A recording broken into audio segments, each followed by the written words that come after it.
E nessa noite queremos falar sobre o tema: qual é a igreja ideal? Qual é a igreja ideal? Já parou para pensar nisso?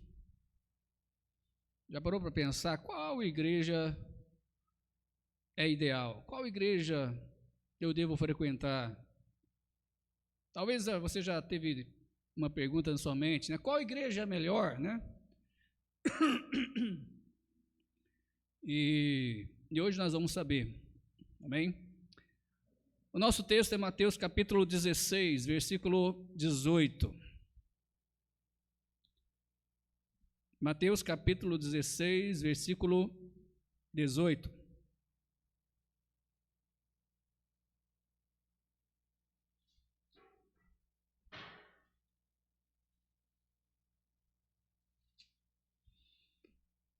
Os irmãos forem encontrando, se coloquem de pé, reverência à palavra de Deus, depois os irmãos podem se assentar, só não pode dormir, tá bom? Amém, né? O irmão Adilson não vai dormir não, ele falou amém. Quem mais aí não vai dormir? Amém, né? Vai lá, hein? Eu trouxe um cajado lá de Catalão, não sei se os irmãos viram a pregação, né? Eu acho que eu vou começar a trazer ele para cá, né? Vamos começar a dormir aí, dar umas cutucadas. Estou brincando, vamos lá. Mateus 16, versículo 18, nos diz o seguinte: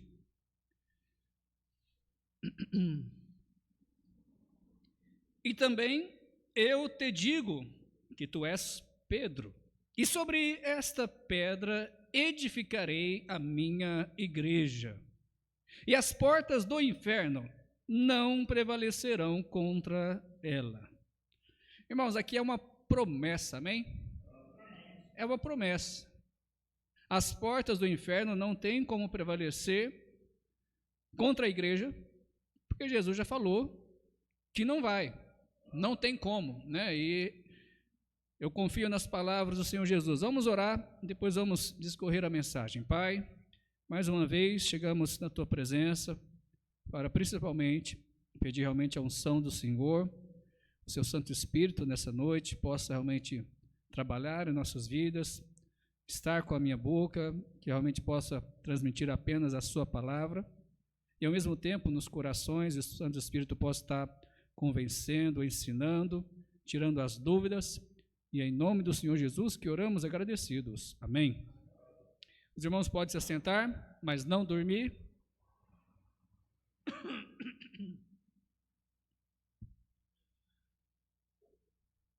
Pergunta: o que você procura numa igreja? O que você procura numa igreja? Em outras palavras, qual é a igreja ideal para você? Talvez se nós pudéssemos ouvir cada um dos irmãos, as respostas seriam inúmeras. E aí nós teríamos então que basicamente moldar a igreja da forma que seja ideal para você, não é verdade? É aquilo que você procura numa igreja. Hoje em dia, quando as pessoas pensam em a igreja, eles têm um objetivo para ir à igreja.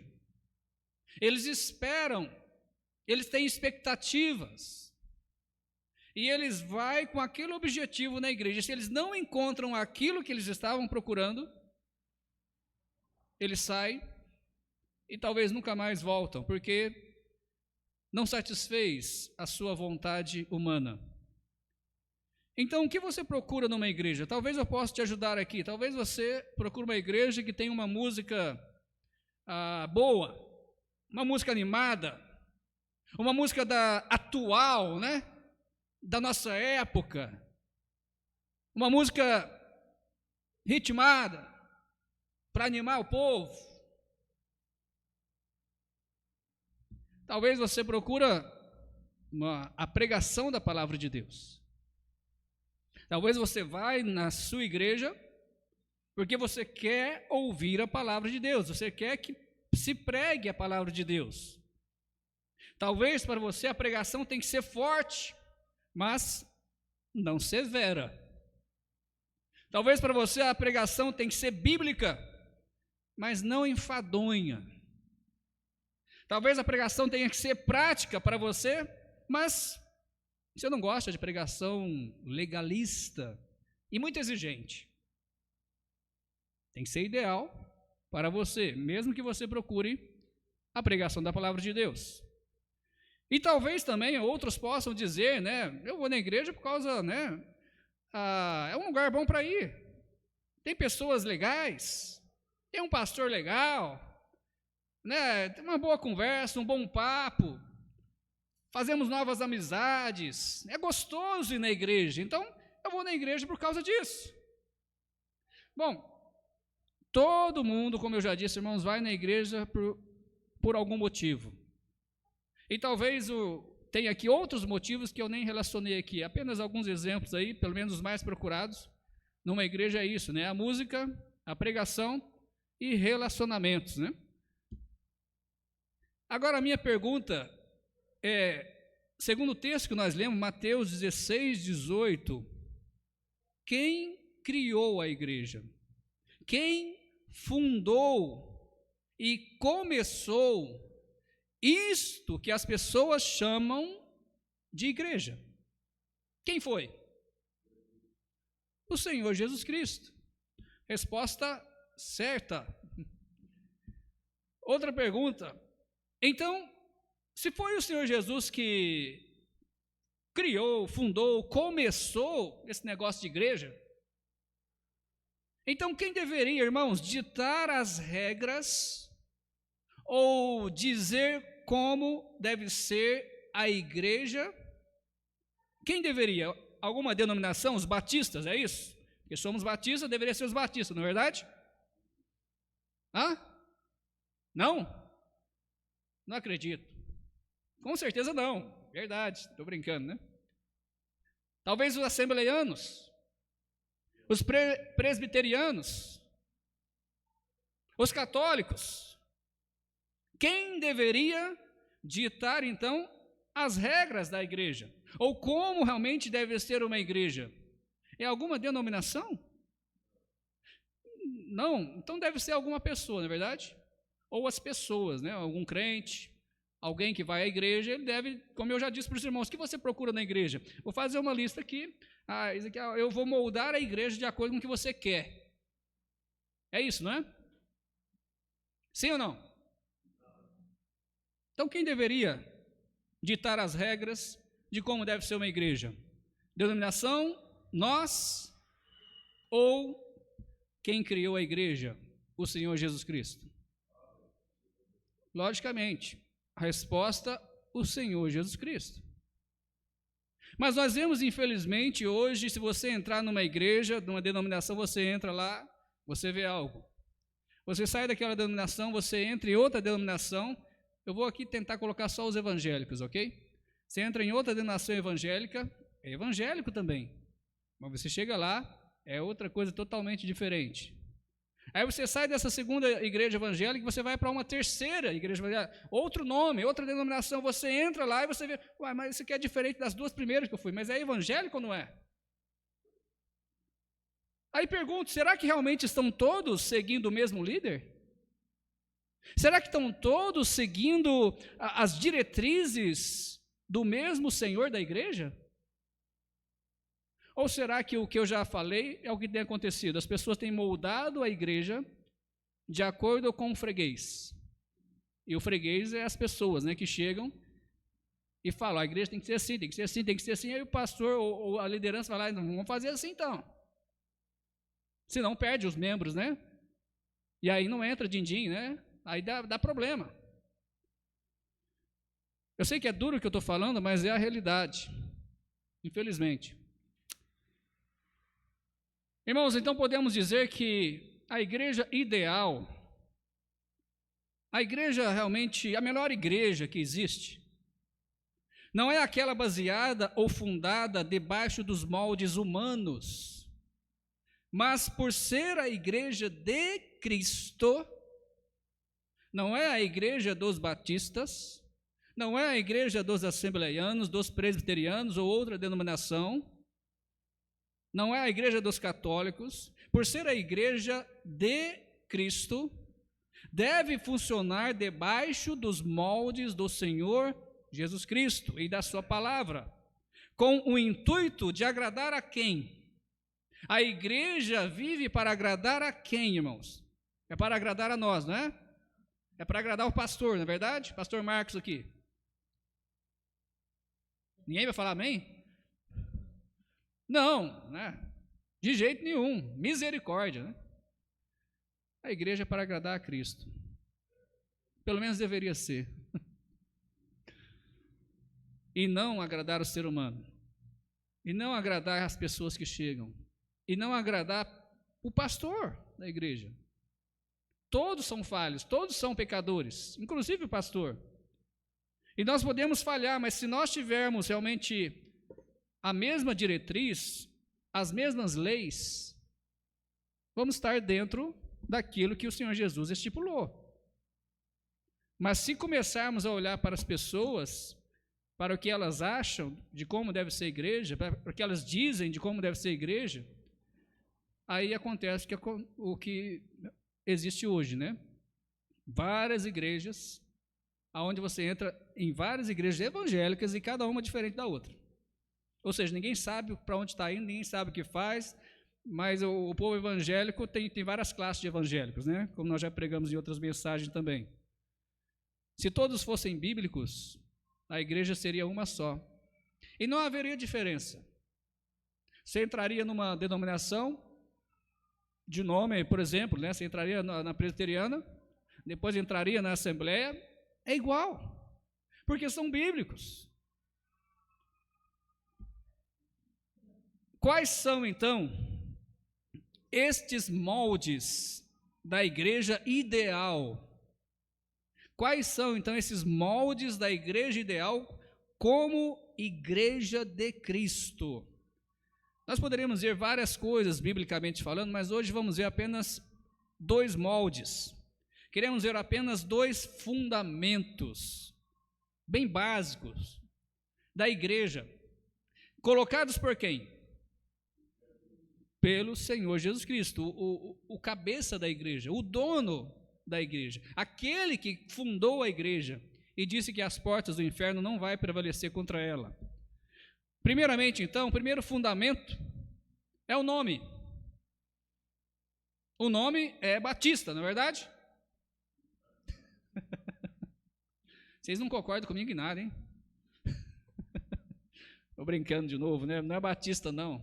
Muito menos Assembleia Presbiteriana, e muito menos como comumente tem aumentado colocar o nome de comunidade.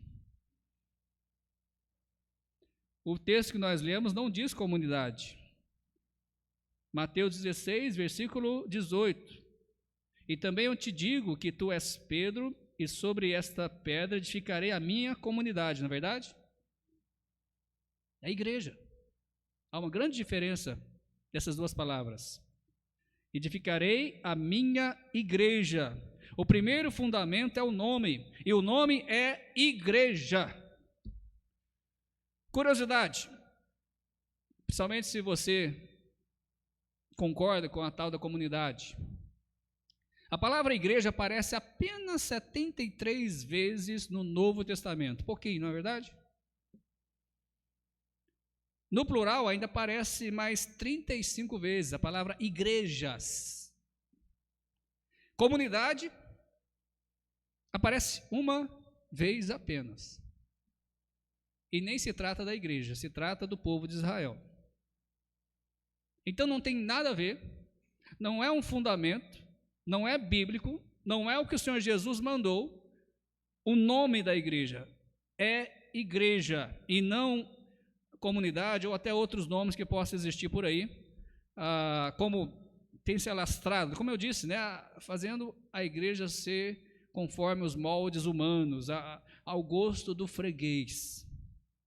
Chamar igreja de igreja parece que está meio fora de moda, na verdade. É meio arcaico isso, pastor, né? Igreja, isso já está ultrapassado. Ninguém mais é atraído por igreja, pastor. Tem que colocar lá comunidade. As pessoas, opa, essa eu vou. Não é igreja, é comunidade. Essa eu vou. Lembrando que não estamos falando do prédio, viu? A gente coloca lá o nome, né, na frente do prédio, Igreja Batista Fundamental. Mas não é esse prédio que é a igreja. Mas é nesse prédio que a Igreja Batista Fundamental se reúne. Não é verdade? Mas como nós pregamos também várias mensagens sobre a casa do Senhor, e esse lugar também é um lugar separado. Não é qualquer lugar. Aqui não é igual a sua casa. Como alguns acham que pode ficar em casa, né, e assistir o culto em casa, que é a mesma coisa. Não é. Aqui não é igual a sua casa. Aqui não é igual a lugar nenhum. Aqui é a casa do Senhor. Aqui é onde o Espírito Santo se manifesta, onde Ele toca os corações, onde Ele salva almas muitas vezes.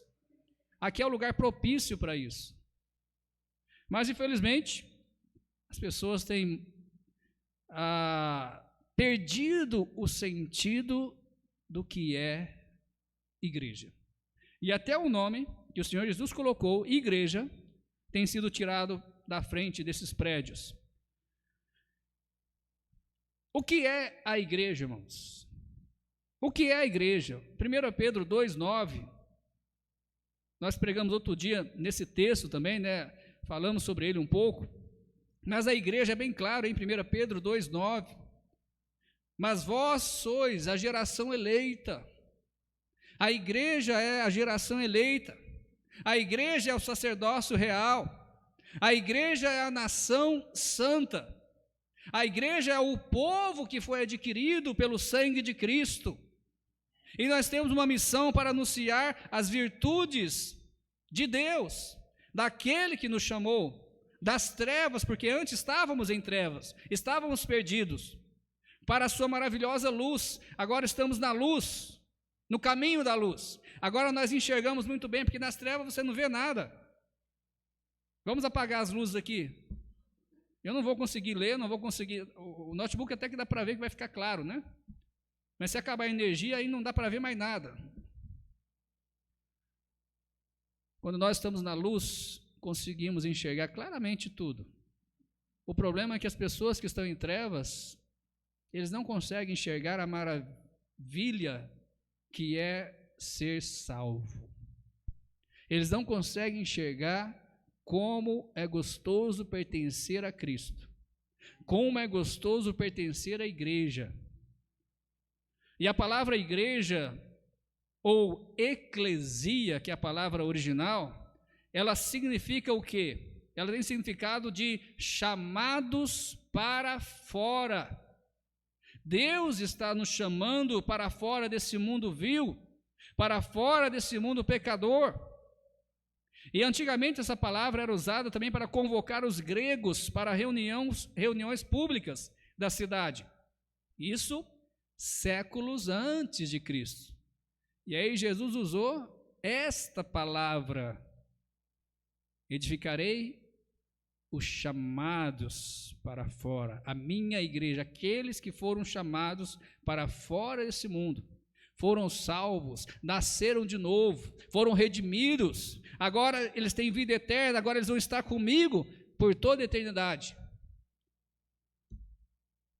A igreja não é uma mera comunidade de fé, ela não é só uma associação religiosa, ela não é um clube de fé, ela é a igreja do Senhor Jesus Cristo, ela é a noiva do Cordeiro, os redimidos do Senhor, os salvos pela graça por meio da fé, os eleitos de Deus, os vencedores pelo Cordeiro de Deus.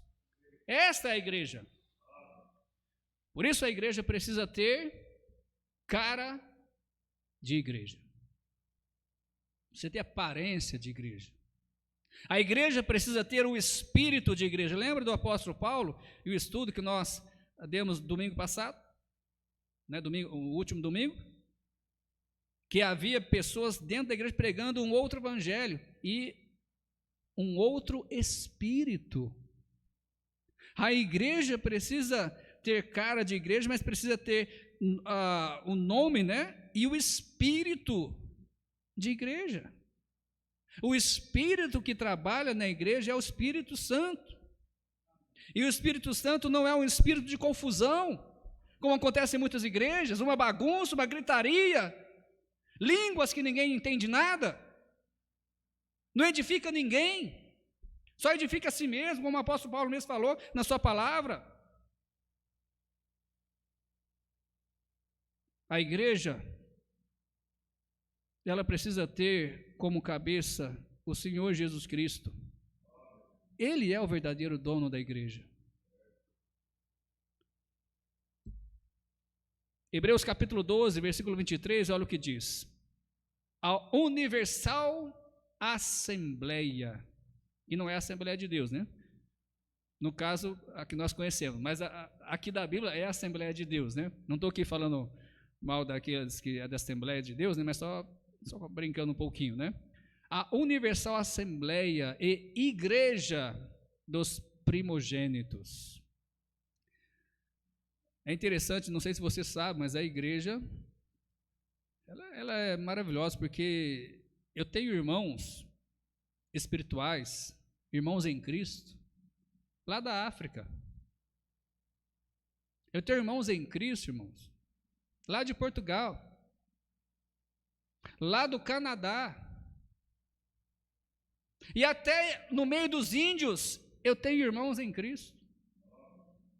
Porque a igreja ela é universal, não importa se é branco, se é negro ou amarelo, mas desde que a pessoa se arrepende dos seus pecados, coloca toda a sua fé no Senhor Jesus Cristo, e pede para Ele ser o salvador da sua alma, Jesus diz que Ele salva, Ele acolhe, de maneira nenhuma Ele vai lançar fora essa pessoa, e essa pessoa então ela é batizada pelo Espírito Santo, aonde o Espírito Santo pega essa pessoa e batiza ele no corpo de Cristo, e o corpo de Cristo é a igreja universal. Todos os salvos de qualquer nação, de qualquer povo, estão na igreja universal, na universal assembleia, a igreja dos primogênitos, que estão aonde, irmãos? Aonde é registrado isso? Mas como é que eu sei, pastor, se é da igreja ou se não é? Aonde está registrado isso? Qual o cartório que registra isso? O cartório celestial. O texto diz que estão inscritos nos céus. Tem tudo anotadinho lá. Opa, João está entregando a vida a Cristo. Vamos colocar o nome dele aqui. Mais um para o céu, mais um cidadão do céu. Olha lá, o Alberto, ó, converteu, recebeu Cristo, mais um. E a lista é grande. E eu estou lá junto. Tem um tal de Marcos Gesiel lá, se você não sabe, viu? E Laurentino, viu? Tem outro, né? Mas, irmãos, a igreja, eles foram chamados, nós fomos chamados para fora deste mundo vil. Atos capítulo 11, versículo 26 também nos diz, e sucedeu que todo um ano se reuniram naquela igreja, e não comunidade, né? Naquela igreja, e ensinaram muita gente. E em Antioquia, ou seja, na igreja que estava em Antioquia, foram os discípulos, pela primeira vez, chamados de cristãos, ou seja, a igreja, aqueles que fazem parte da igreja, eles se parecem com Cristo. Parece de tal forma que até recebe apelido, cristãos, que significa pequenos cristos. Será que a realidade de hoje é essa, irmãos? Será que a realidade de hoje ainda é a mesma? Ou a igreja mudou demais? Ou pelo menos algumas coisas que existem por aí se chamam de igreja, não tem a cara de Cristo, não tem a mínima condição de ser chamado de cristão, porque não se parece nada com Cristo. Segundo fundamento,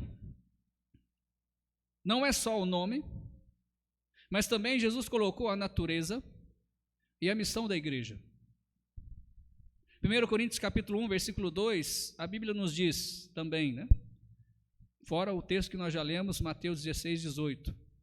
1 Coríntios 1, versículo 2, a Bíblia nos diz, a igreja de Deus que está em Corinto, ou na cidade de Corinto, para você entender melhor. Aos santificados em Cristo Jesus, chamados santos, com todos os que em todo o lugar, ou seja, em todo o mundo, né? Em qualquer lugar, invocam o nome do Senhor Jesus Cristo. Invocam para quê?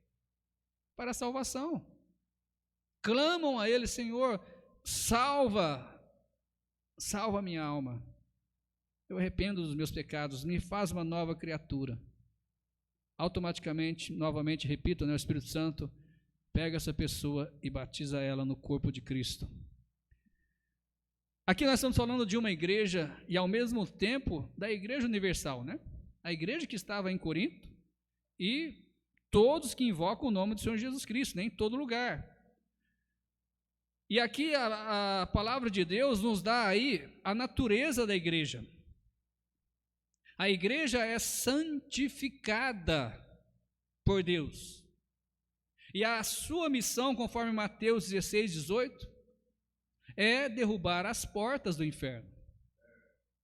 Nós somos santificados não porque não pecamos mais, não porque somos perfeitos, mas o cristão, o salvo em Cristo da igreja, ele é santificado unicamente pelo poder do Senhor Jesus Cristo, pelo sangue do Senhor Jesus Cristo, que nos santifica e nos purifica de todo o pecado.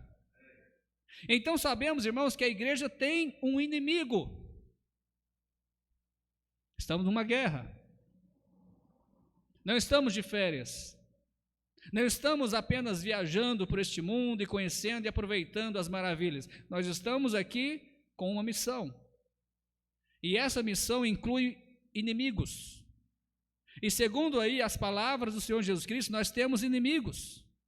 E o primeiro inimigo que Jesus falou ali, em Mateus 16, 18, é o inferno. O inferno é nosso inimigo. Mas quem comanda as legiões do inferno? Quem é o poderoso chefão do inferno? É o diabo. Ele é o nosso real inimigo. Mas o diabo comanda só o inferno, irmãos? Ele só fica lá no inferno, comandando os demônios, ó, vai lá, faz isso, ó, vai lá, faz isso, vai lá. Ó. Não. Ele comanda o mundo. Ele tem poder atualmente no mundo. Em alguns lugares, em alguns países, em algumas regiões, ele tem total domínio. Como sabemos disso?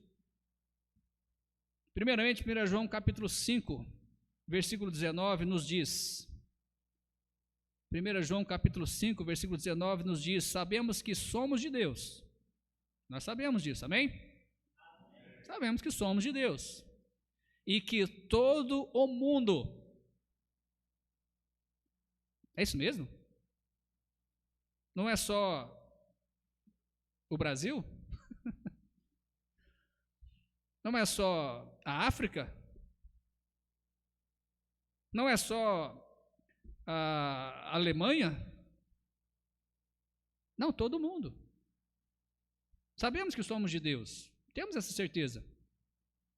E temos também certeza, sabemos também, que todo mundo está no maligno. Em outras palavras, todo mundo é comandado pelo maligno, pelo diabo. Algumas pessoas não acreditam, né, que o diabo exista. Esse é o maior feito do diabo. Porque quando você não acredita que o inimigo existe, ele pode fazer o que quiser e você não vai saber de onde vem e quando veio e nem do estrago. Você só vai ver na hora que estiver no chão. Isso é uma grande mentira, uma grande mentira, né, do pai da mentira, que é o diabo. Né? Colocar nas mentes de algumas pessoas de que ele não existe. Aí ele pode ter total liberdade. Mas em 2 Coríntios também, capítulo 4, versículo 4, a Bíblia é bem clara em dizer nos quais o Deus deste século. 1 João 5,19 não falou que todo mundo está no maligno? O que ele está fazendo no mundo? O que o diabo está coordenando no mundo, ou pelo menos trabalhando no mundo? 2 Coríntios 4,4 nos responde, nos quais o Deus desse século, quem é esse Deus desse século? É quem comanda o mundo. E você pode perceber que está em Deus com um D minúsculo, ou seja, não está falando do Deus verdadeiro, não está falando do Deus de Israel, não está falando do Deus de Abraão, de Isaac e Jacó, mas está falando do Deus desse século com D minúsculo, que é quem comanda o maligno, né? E o que ele faz? Ele cegou os entendimentos dos incrédulos, ou seja, ele cega aqueles que ainda não têm Cristo como Salvador, continuando a leitura, para que lhes não resplandeça a luz do Evangelho da glória de Cristo, que é a imagem de Deus. O maior trabalho que o diabo faz atualmente é cegar, é enganar, colocar escamas de cegueira naqueles que ainda não conhecem Cristo, para que eles não vejam a luz de Cristo, para que eles não vejam realmente que Jesus é o Salvador, para que eles não creiam e não coloquem toda a sua confiança em Cristo, mas ao contrário, coloquem a sua confiança numa igreja, coloquem a sua confiança numa denominação, coloquem a sua confiança em homens, em sacerdotes humanos. Tudo isso o diabo usa para cegar. Quantas vezes você evangelizou? Quantas vezes eu evangelizei e as pessoas, muitas vezes, você explica ali claramente, a pessoa entende, pelo menos intelectualmente ela entende, mas a cegueira ainda continua. Você pergunta, olha, você não quer receber Jesus? Você não quer entregar sua vida a Cristo e ser salvo, ter vida eterna? Ah, hoje não. Não há naturalidade, né? O que está falando com isso? Ah, hoje não. Está falando assim, ó. Não, eu preferi ir para o inferno. Não quero Cristo, não. Eu vou para o inferno com a minha religião, tudo, mas eu vou para o inferno, não quero, não. Hoje não, obrigado. É isso que ele está falando. Só que a pessoa está tão cega que ela não sabe que está falando isso. Está tão cega. E quem faz isso? 2 Coríntios 4,4, o Deus deste século. 1 João 5,19, o maligno que está coordenando todo mundo. Deixando bem claro, irmãos, o diabo não é onipresente. Ele não está em todo lugar, mas ele tem tantos espíritos trabalhando para ele, que é como se tivesse, mas ele mesmo não tem esse poder, ok? Que algumas pessoas acham que o diabo quando eu era bem pequeno, eu ouvia, né, algumas pessoas dizer, né, Deus é onipotente, onipresente e onisciente. O diabo só perde na onisciência, né? Ele é onipotente, o diabo, ele é onipresente, mas ele não é onisciente. Onde está isso na Bíblia? Eu, quando era pequeno, não conhecia a Bíblia, eu acreditava nisso, né? O diabo não é onipotente, irmãos. Ele não tem todo o poder. Quem tem todo o poder é Deus. Ele não é onipresente, ele não está em todo lugar, não tem condições. Ele é um anjo criado por Deus. Não tem esse poder. Mas ele tem muitos, né, milhares de espíritos realmente distribuídos aí nas regiões celestiais, conforme a Bíblia diz, em várias partes do mundo, trabalhando em países, trabalhando em cidades, de forma como se ele tivesse.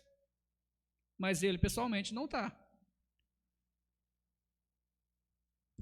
Esses são os nossos inimigos, os inimigos da igreja.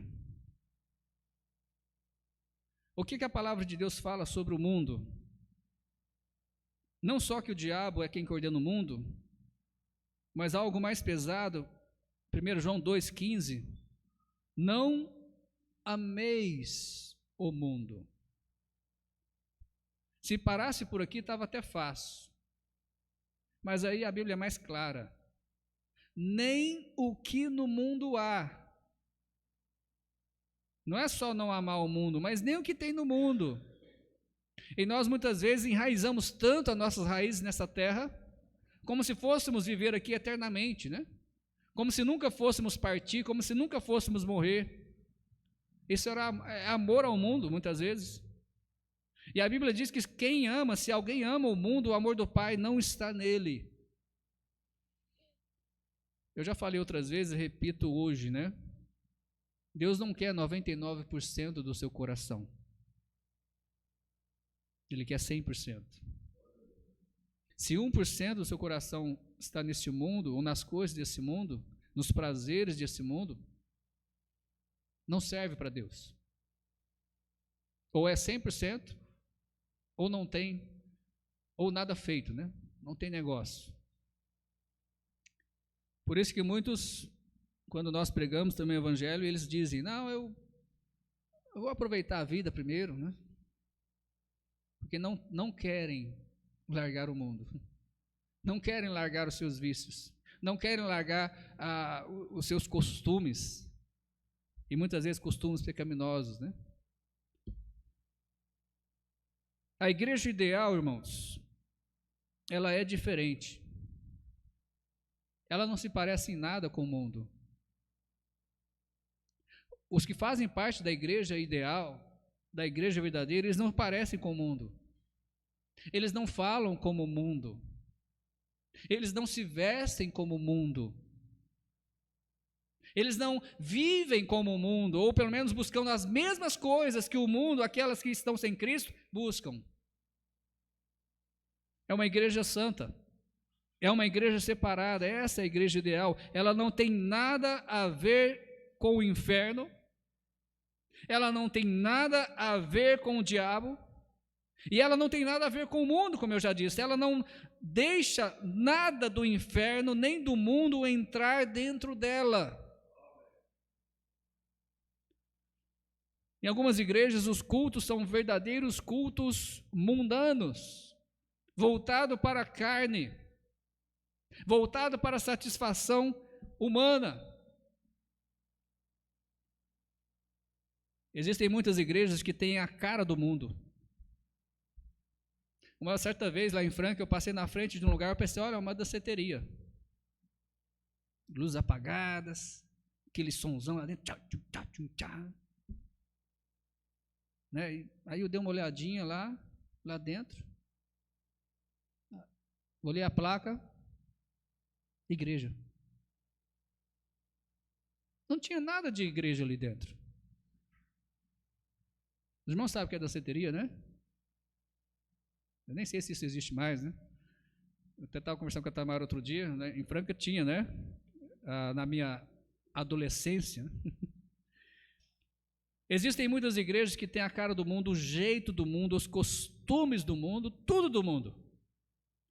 Agora, tudo, então, essas igrejas servem para quê? Tudo para agradar a quem? Se tem tudo do mundo.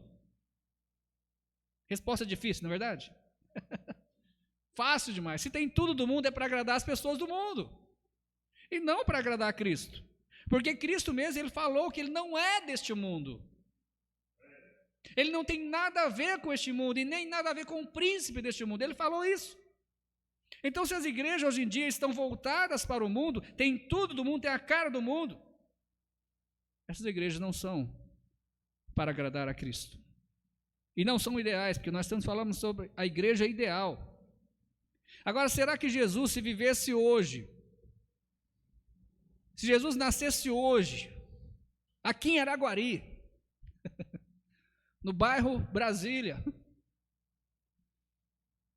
se ele nascesse hoje, né, vivesse nesse mundo, irmãos, qual igreja ele ia frequentar? Hã? Será que Jesus faz parte de alguma igreja que mais parece com o mundo do que com ele mesmo, do que com o próprio Senhor Jesus? Será que ele faria parte? Ele mesmo responde, irmãos, em Apocalipse 20. Ele mesmo responde. 3:20, obrigado. Ele mesmo responde, olha só o que diz Apocalipse 3:20. Eis que estou, aonde que ele está na igreja? Na porta lá fora: eis que estou à porta e bato. Se alguém ouvir a minha voz e abrir a porta, entrarei em sua casa, e com ele cearei e ele comigo. O pastor está falando de casa aí, está falando de uma casa, não é a igreja. Então vamos ver o contexto. Olha aí o contexto desse versículo. Não podemos analisar um versículo sem o contexto. O contexto aqui fala da igreja de Laodiceia, ou seja, a igreja que estava na cidade de Laodiceia, naquela época. E profeticamente, para quem crê nisso, e eu creio, profeticamente, Laodiceia é a igreja do nosso tempo. Ela é, se não me engano, a sexta igreja, ou a sétima, agora deu branco, mas é a igreja do nosso tempo. A sétima, obrigado. Juntamente com ela também, Filadélfia, também é a igreja do nosso tempo. Laodiceia é a igreja, como diz aqui, é a igreja morna. Essa igreja, ela foi acusada por Deus de ser uma igreja morna. O que vem na nossa mente quando a gente pensa em morno? E como a Bíblia diz ali, né, não é quente nem frio. O que a gente pensa? O que vem na sua mente? Pelo menos na minha vem. Não é nem de Deus nem do mundo. Já ouviu isso? Um pé na igreja, um pé no mundo. A maioria das igrejas são assim. Eles querem as bênçãos de Deus, querem até a salvação em Jesus Cristo, mas eles não querem largar o mundo. E muitas igrejas sérias, como eu preguei outro dia, até mesmo batistas, têm caminhado no mesmo caminho. Eles não querem mais ficar sem o mundo, eles querem também um pouquinho do mundo. Laodiceia, ela foi acusada de ser uma igreja morna, e Deus ainda chega a dizer: olha, quem dera foras frio ou quente, mas é morno, eu vou vomitar, isso me dá ânsia. É Deus falando, me dá ânsia, eu vou vomitar. Mas além disso, ainda foi acusada por Deus de ser uma igreja orgulhosa, porque ela se sentia rica, ela se sentia como se nada faltasse. E Deus falou: olha, vocês são pobres, é pobre, mas pensa que é rico. E Deus aconselha essa igreja a comprar roupas brancas. O que isso quer dizer, irmãos? Roupas brancas. O branco tem um simbolismo de quê? De santidade, de pureza. Se Deus está falando: olha, eu aconselho que vocês compram roupas brancas, é porque a roupa está suja, não é pura, não é santa, se mistura com o mundo, comete os pecados do mundo. E essas roupas brancas também para tampar a sua nudez. E ainda diz: e a ungir os olhos com colírio. Para quê? Irmãos, nós lemos aqui o texto. O que o diabo faz com as pessoas do mundo? Cega. Nós entendemos que essas igrejas são perdidas. É pessoas cegas pelo diabo dentro de igrejas se fazendo de crente. Talvez são crentes, mas nunca foram salvos, nunca nasceram de novo. Porque Deus diz para eles: olha, vocês estão cegos ainda. E aí depois de Deus falar isso, Deus chama eles ao arrependimento. O que uma pessoa precisa fazer para ser salvo? Primeiramente, primeira coisa, arrepender. Se não houver arrependimento, não há salvação. Ah, eu quero Cristo sim, eu quero ser salvo por Cristo, mas eu quero continuar com os meus pecadinhos aqui. Não é salvo não, meu amigo. Tem que ter arrependimento, você realmente abominar o que você pratica, e querendo Cristo, e querendo a ajuda de Cristo para largar o que você pratica. E depois que Deus fala para essa igreja, chamando ela ao arrependimento, Ele diz para ela: olha, eu estou à porta, arrependei-vos, eu estou batendo, será que alguém vai abrir a casa? E eu vou poder então cear, vou poder entrar nessa igreja?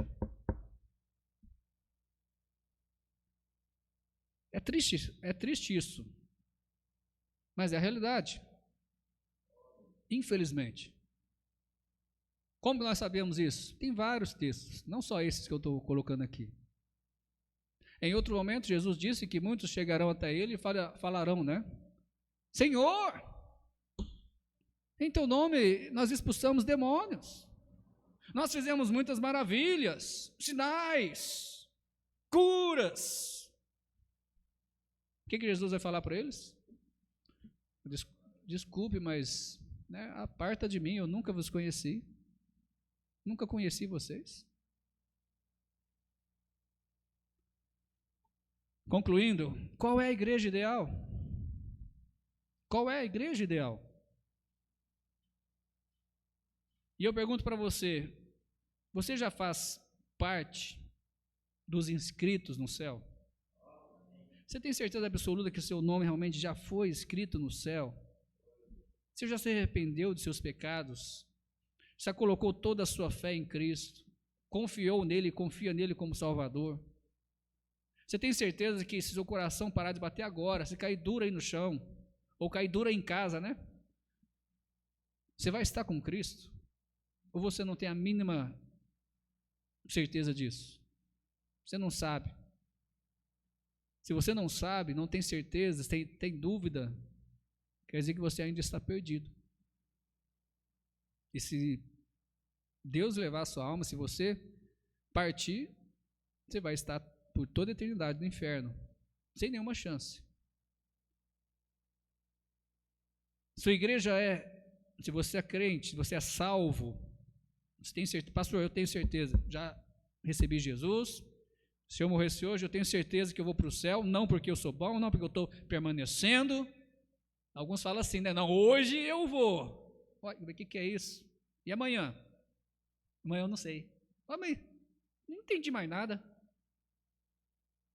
Né? Se você realmente é salvo, você creu em Jesus, tem dúvida nenhuma, né? Nem está colocando a sua confiança em você mesmo, de você permanecer, mas unicamente em Cristo.